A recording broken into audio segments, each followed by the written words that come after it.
एक क्लास में बच्चे रेगुलर नहीं थे, टाइम पे नहीं आते थे, तो टीचर ने अनाउंस किया कि कल से जो बच्चा लेट आएगा वो बाहर खड़ा रहेगा, यानी एज ए पनिशमेंट जो लेट आएगा वो बाहर खड़ा रहेगा। तो नेक्स्ट डे जब क्लास स्टार्ट हुई तो एक खातून, एक स्टूडेंट लेट आई, फीमेल स्टूडेंट। टीचर ने कहा अच्छा भाई यू स्टे आउट, जो हमने अनाउंस किया था। तो उसने टीचर से कहा कि आपने अनाउंस क्या किया था? आपने कहा था जो लेट आएगा, मैं तो गी हूँ, तो मैं तो उससे एग्जेम्प्ट हो गई। और टीचर ने कहा आई एम सॉरी, आ जाओ अंदर। टीचर ने कहा कि भाई आज के बाद कोई लेट आएगा या गी, ही और she will stay out. Next day 4 लड़के लेट आए, तो टीचर ने कहा आप लोग बाहर खड़े रहे। उसने कहा आपने क्या कहा था? जो आएगा, हम तो गए। खैर जस्ट किडिंग, यानी हम तो प्लूरल हैं, आपने तो सिंगुलर के लिए कहा था। खैर देखें मकसद क्या है, मकसद उस टीचर का मकसद क्या था? That's called the purposive approach. बच्चे पकड़े अल्फाजों को, लिटरल मीनिंग को। जैसे होता था ना स्कूल में कि भाई अब ये काम हम कल करेंगे, और बोलते हैं बच्चे टुडे इज फ्राइडे, अब कल तो सैटरडे, क्या सैटरडे को आएंगे? इसका मकसद होता था मंडे। ठीक है, अच्छा ये बड़ा कंफ्यूजिंग है, लिटरल अप्रोच और purposive approach. I have 2 practical example, बड़ी अच्छी एग्जांपल है मेरे पास, live example, live practical example. पहली एग्जांपल है here in Dallas, the church sold a property, church की property, they sold it to the steak house, restaurant को बेचा। And in the agreement, because it was a church property but they actually sold it, तो उसमें उन्होंने agreement में लिखा कि you not suppose to sell hard liquor, यानी beverage, alcohol beverage, ये शराब वगैरह, you not suppose to sell alcohol on the ground. बाद में ज़ाहिर ट्रांजैक्शन हो गई and they sold it to the steak house whatever. तो उसने क्या किया, जो स्टेक हाउस था उसको तो ज़ाहिर है they have to sell it, उनको तो उसको शराब बेचनी थी, उसके बगैर तो they have no other option. But the agreement says that you are not suppose to sell on the ground. तो उन्होंने क्या किया, अंडरग्राउंड सिस्टम बना लिया। खैर लिटरल अप्रोच, यानी वर्ड्स को पकड़ा।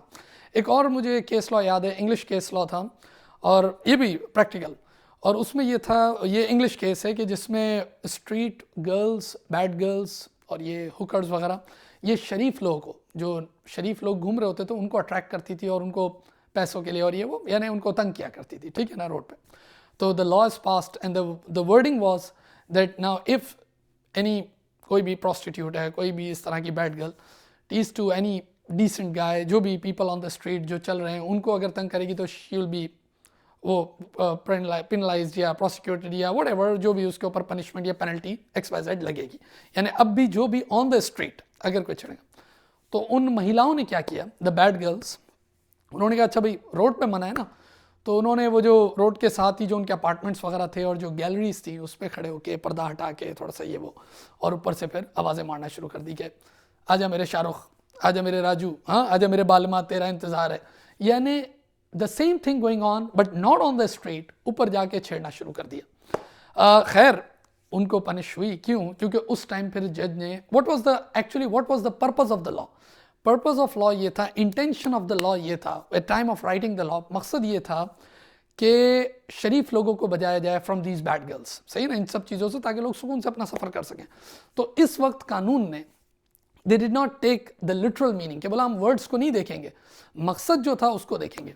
तो समटाइम्स ज़ाहिर है ये जज के डिस्क्रिप्शन पे होता है, लेकिन अब तो अगर आप देखें तो mostly they talk about the purpose, क्योंकि असल बात तो ये है ना कि भाई मकसद अचीव हो, the ends and the objectives वो मीट होने चाहिए रादर देन द वर्ड्स। लेकिन still when we writing an agreement, कोई चाहे रेंटल एग्रीमेंट हो, कोई भी XYZ एम्प्लॉयमेंट एग्रीमेंट हो या व्हाटसोएवर, कोई भी कॉन्ट्रैक्ट होते हैं, तो उसमें वर्डिंग बहुत मैटर करती है, क्योंकि सम टाइम यही होता है कि आप दोनों चीज़ों का ख्याल रखते हो ना, you talk about the words and at the same time intention.